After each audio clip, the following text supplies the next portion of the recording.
falla respiratoria. Entonces, imaginemos un paciente, ¿cuánto mides?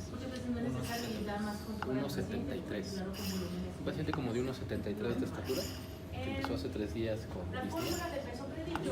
Esa disnea se exacerbó en esos 3 días, o sea, el día de hoy está peor, y por eso va a urgencias, tiene ataque al estado general, parece que ha tenido fiebre. En el servicio de urgencias le toman los signos vitales y uno de ellos, la saturación, está en 80%. Le ponen oxígeno y sube como 86%, pero el paciente es así.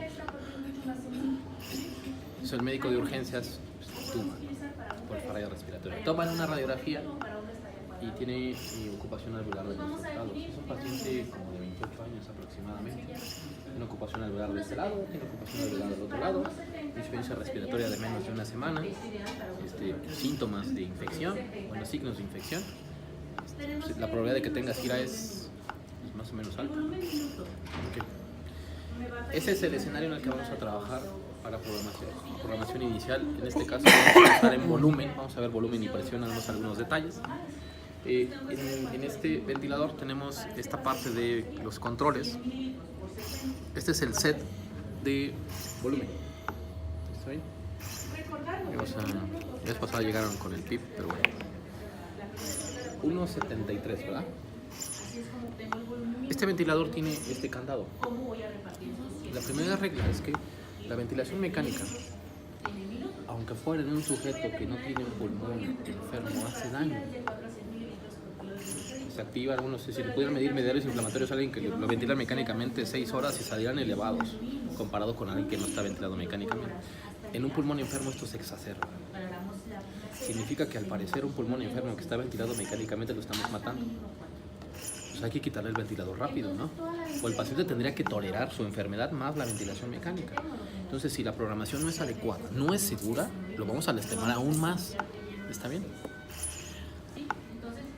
Para minimizar el daño, la primera regla es que parece buena idea que la ventilación mecánica se prescriba en base, sobre todo cuando hablamos de volumen, al peso predicho, porque el determinante del volumen pulmonar es la talla principal. ¿Sale? Esa es la primera regla, o sea, tendrían que medir la talla de los pacientes. La segunda es que esa ventilación mecánica, la prescripción inicial es como una dosis, eso se tiene que adaptar. No podemos pretender que la programación inicial sea la más adecuada en 6 horas, en 12 horas, ni en 24 y menos al día 2 o al día 3. El paciente cambia y nosotros tendríamos que cambiar con eso. Entonces esa adaptación de los parámetros se tiene que hacer en base a la mecánica pulmonar. Si prescribes ventilación mecánica, estás obligado a medir mecánica pulmonar. ¿Vale? Y la tercera regla es seguridad. Ya pusiste algunos parámetros.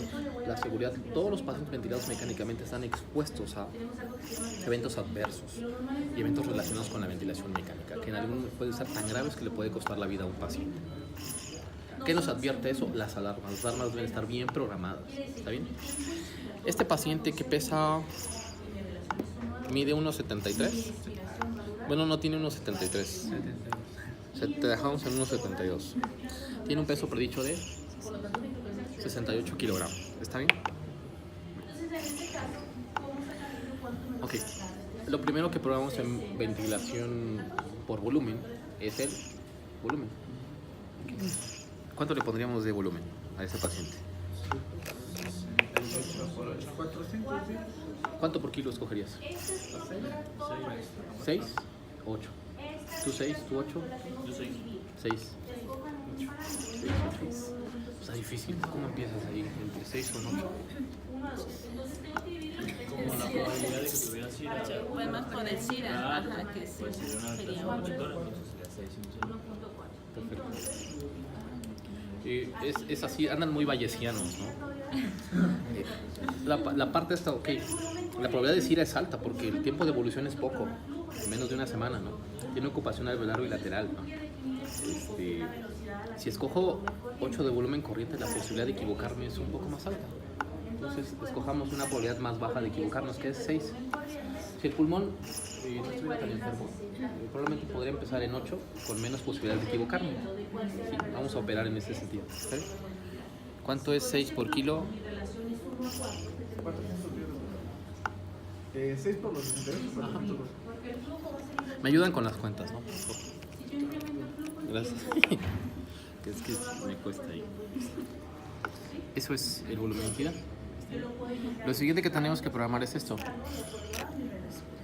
Frecuencia respiratoria. ¿En cuánto programaríamos de frecuencia respiratoria en alguien como él?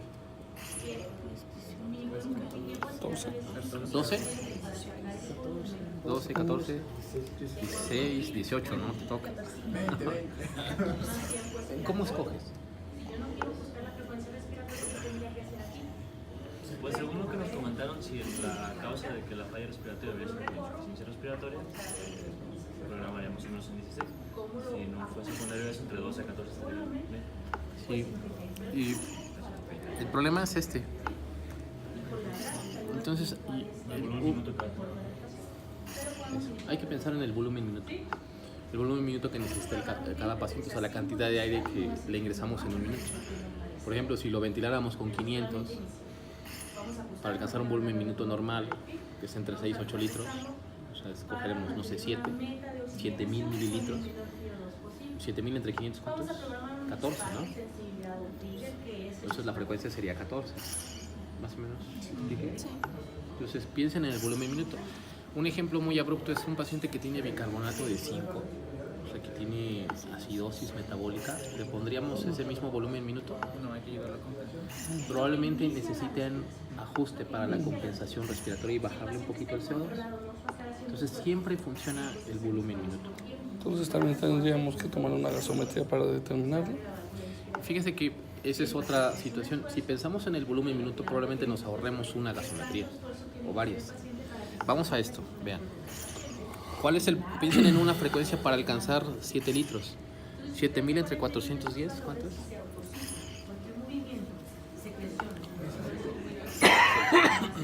Entonces, pensando en el volumen minuto adecuado para este paciente, sería 16 su frecuencia respiratoria.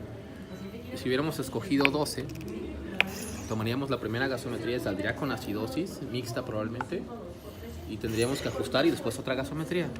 Probablemente si pensamos en el volumen minuto, nos ahorremos uno por lo menos. ¿Está bien? Luego ya tenemos esto, el volumen minuto, y sigue el PIB.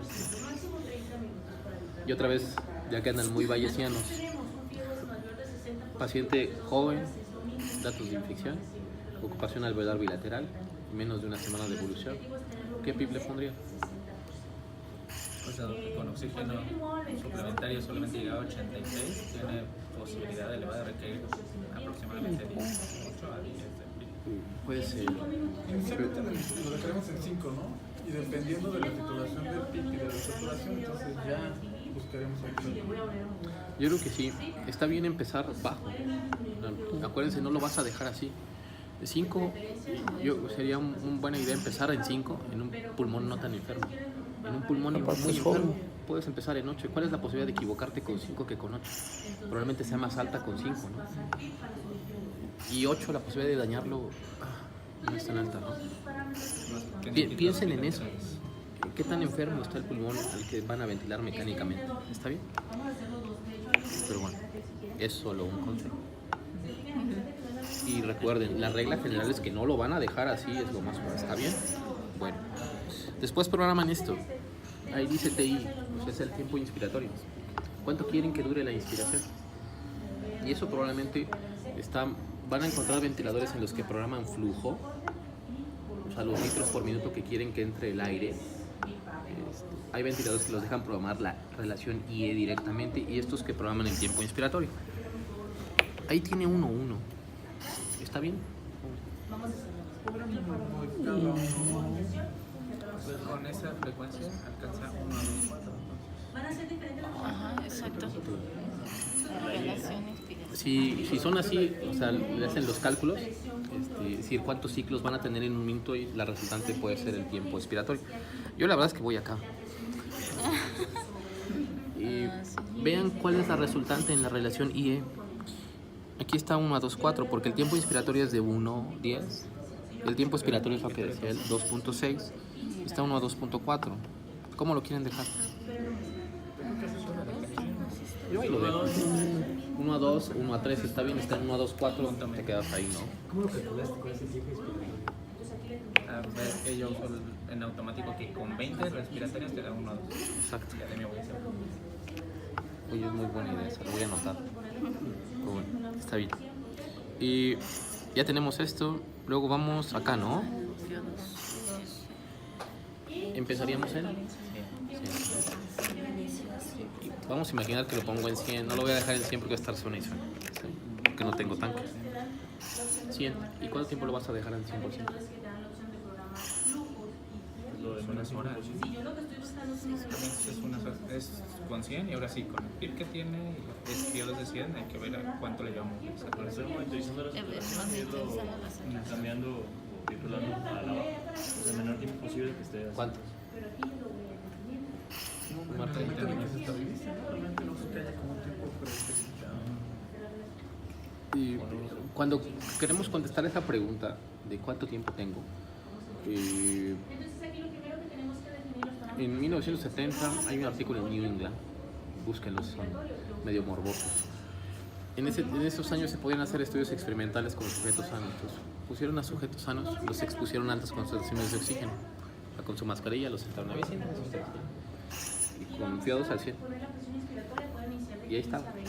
Después de 3 horas ya tenían todos como síntomas de traqueitis, laringotraqueitis. Parece que les lastimaba la vía respiratoria. Todos, después de 8 horas, tenían disnea. Y como estaban en la parte de fisiología, tenían disminución del volumen pulmonar en la placa, disminución de la distensibilidad y disminución de la capacidad vital. ¿Qué le pasaba al estar expuestos 8 horas con oxígeno al 100%? Aumentaba la producción también de radicales libres. Probablemente sí, pero lo que pasa más rápido es que como le quitas el nitrógeno al alveolo, se colapsan los alveolos uno tras otro. Entonces el pulmón estaba así, de esos sujetos, pero como se desnitrogenizó, se colapsaron y se hicieron así. Por eso perdieron capacidad vital. O sea, si tienen que escoger un margen en tiempo, tienes 8 horas para bajarle el FiO2 poco a poco y haciendo otros ajustes, como comentaste. ¿Está bien? Luego tienen esto, disparo, el sinónimo es trigger o sensibilidad. ¿Mande? Es por presión. Ajá, pueden escogerlo. Lo que comenta él es que hay 2 tipos de disparo, sensibilidad, trigger. Uno que es por, esta es presión, porque viene en centímetros de agua.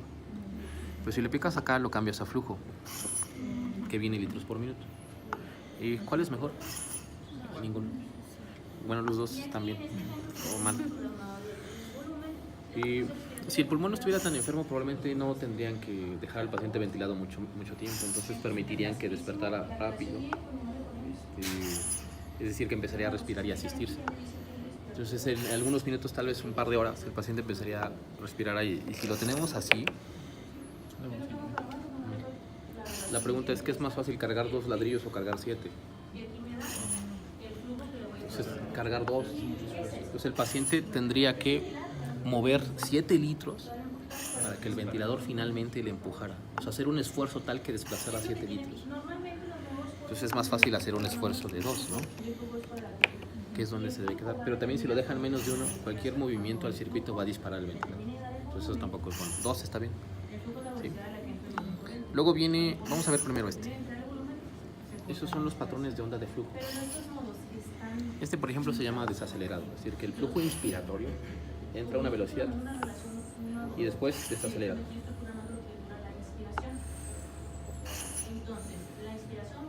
Este, por ejemplo, es más constante. Este es un poco más rápido, ¿no? Este es un patrón de flujo constante, onda cuadrada y desacelerada. Son los más comunes, estos dos. ¿Está bien? Hay otros que la verdad es que no se usan tanto. Este que es como parabólico. Es raro. Las ondas, los patrones de flujo cuando se asisten los pacientes pueden provocar incluso asincronía. Y empiezan aquí y si es necesario después cambian a un patrón de flujo más alto. Lo que le pasa comúnmente a los pacientes que se asisten, o sea, que empiezan a respirar, es que a veces ahí mete el aire más rápido, ¿no? Entonces probablemente les convenga en ese momento cambiar. Es como la ¿Mandé? ¿Cómo elegí el autoflow? No, aquí no es auto, aquí lo dejas bien constante. O sea, no tienes el autoflow, se adapta a cada ventilación. Si el paciente jala más rápido le da más flujo. Aquí no, aquí la verdad es que se mantiene bien constante. Pero no es mejor esa onda porque mantiene la presión respiratoria alta y la aspiración ya más relajada que si fuera una cuadrada. Puede ser, depende de las condiciones del pulmón. Si estás ventilando a un paciente que tenga alta resistencia, por ejemplo, alguien que tiende a hacer broncoespasmo, que son los pacientes con SIRA, a veces no solo tienen ocupación alveolar, sino que se inflama la vía aérea. Si metes un flujo muy rápido, te puede incrementar mucho la presión pico. Y eso a veces no es tan bueno. El mejor consejo es empieza con algo suave, o sea, con un patrón de onda desacelerado, y si es necesario cambias. ¿Está bien? Y después viene esto. Esto es una pausa que hacen en la inspiración. Viene en porcentaje. Es decir, ¿qué porcentaje de la inspiración quieres que se ocupe el paciente haciendo así? Señor, respire. Aguante el aire. Saca. Y así se la va a pasar. ¿Es necesario? Pues no, mejor déjalo así, ¿no? En algunos ventiladores se programa la pausa para medir cosas, o sea, la meseta. Pero mejor no. Porque no tiene mucha razón de ser. Sí, hay usos, pero no son ortodoxos. O sea, no es la primera intervención, ¿sabes? Este es lo que tiene el paciente. Ya establecimos una programación inicial. ¿Y ahora qué tenemos que hacer? ¿Cuál es la segunda regla? Lo ajustamos eso a peso predicho, pero ahora lo tenemos que hacer en base a la mecánica pulmonar. Okay. ¿Cómo ven esto? Presión pico de 30, volumen minuto de 6.5. Este tiene que ser igual que este, el BTE, el exhalado que el inspirado. ¿Cómo ven? Más o menos. Siguiente paso es hacer esto. Hay que hacer una pausa. Le picamos aquí, vamos a esperar a que llegue acá, ¿no? La pausa debe durar como 2-4 segundos. Y con la perilla lo pueden mover. Y aquí les da un valor, que es de presión de vía aérea, que es 28. Lo que hicieron ahí es que cerraron algún instante acá las válvulas y el aire se quedó atrapado en unos segundos. Y miden la presión, 28. ¿Cómo ven 28? ¿Es la meseta? Es la presión de pausa inspiratoria, presión meseta o presión plata. ¿Cómo ven ese 28? La mayor parte de los consensos dicen menor a 30. Pero otros ya hay evidencia que menos de 27 parece buena idea. Yo les digo que menos de 27 está en verde, 27 a 30 está en amarillo. O sea, no es lo ideal. 30 está muy mal, más de 30. Pero ¿cuánto tiene de driving pressure? 20. 20, ¿no? Tenía 28 de presión meseta, 28 menos 8 es 20. ¿Eso cuánto está? Está arriba del 15. ¿Eso qué significa? Bastante volumen. ¿Mande? Tiene que aumentar el volumen. No, por el contrario, ahora vamos a disminuir el volumen. Bueno, tendríamos primero que aumentar el PIB para buscar estrechar esa presión, pero también el PIB puede aumentar la presión. Entonces tendríamos que buscar disminuir teóricamente un poco más. Se puede disminuir más a lo que está calculado el volumen. Sí. El driving pressure es el primer indicador de que si está muy alto, el volumen que prescribimos es demasiado alto para el pulmón sano que le queda al paciente. Es decir, que escogimos un volumen muy grande. Debe tener un pulmón chiquitito, sano, porque tenía ocupación alveolar acá y tenía ocupación alveolar acá. Si le hacemos un ataque, las partes sanas serían pocas. Esto es el baby lung. O sea, pulmón sano, poquito. Y entonces lo que metimos le queda muy grande. Para eso sirve driving pressure, para adecuar el volumen tidal al tamaño funcional del pulmón. Entonces tenemos, ¿cuánto? 20. ¿Sí? Si queremos bajar el driving pressure, bajas el volumen. ¿Y cuánto pusimos? ¿6 por kilo? Lo bajamos a 5. ¿Cuánto es 5? 68, ¿no? A 3.40. Vamos a ver qué pasa, ¿no? Acuérdense, un cambio y ves el efecto. Lo mides. Te puedes equivocar en la programación inicial, pero el ejercicio de medir y adaptarlo a lo que tiene el paciente, ahí es tu posibilidad de error disminuye mucho. Hacemos, luego, ¿qué nos toca hacer? Una pausa. Ahí yo Ay, tengo no, una duda. me ganó. ¿El flujo al que administramos el volumen modificaría la presión? Sí, pero la presión pico, no la meseta. Así es. Ahorita te hago un comentario al final, pero nada más la pico, la meseta no. ¿Está bien? Vean esto. Seguiría teniendo 27. Aquí, no, vean aquí cuánto tiene de meseta. ¿Bajó? A 17. Ajá, 17. Aún está fuera de... Sí, está alto. ¿Qué significa otra vez? Que el volumen tidal que programamos es demasiado para el pulmón sano que tiene ese paciente. ¿Está bien?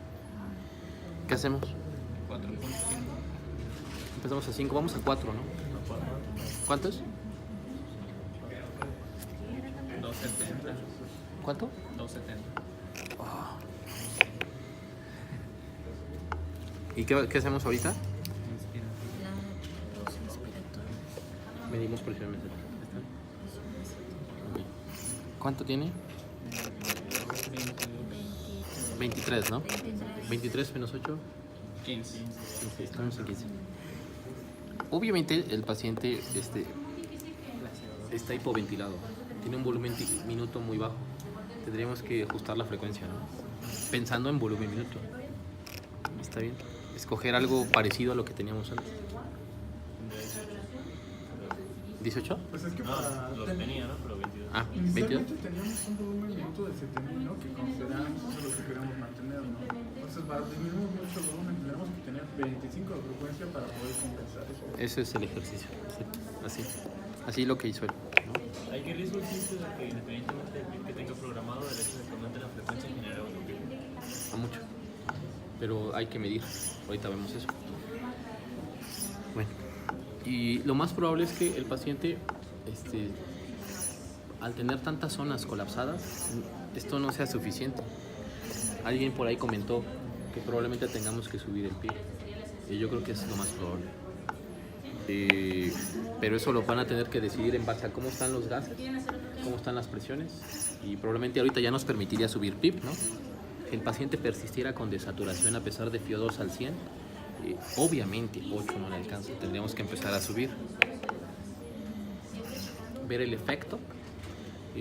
Probablemente el clínico lo más rápido es la saturación, va a tardar algunos minutos, pero volver a hacer esto, ahí ya no cambiamos el volumen tidal, fuimos a cambiar el PIP. ¿Cuánto tiene de presión meseta? 24, ¿Cuánto tiene driving pressure? 12, 14. 24 menos 10, 14, ¿no? Ok. Ese es el ejercicio. Haces un cambio y mides.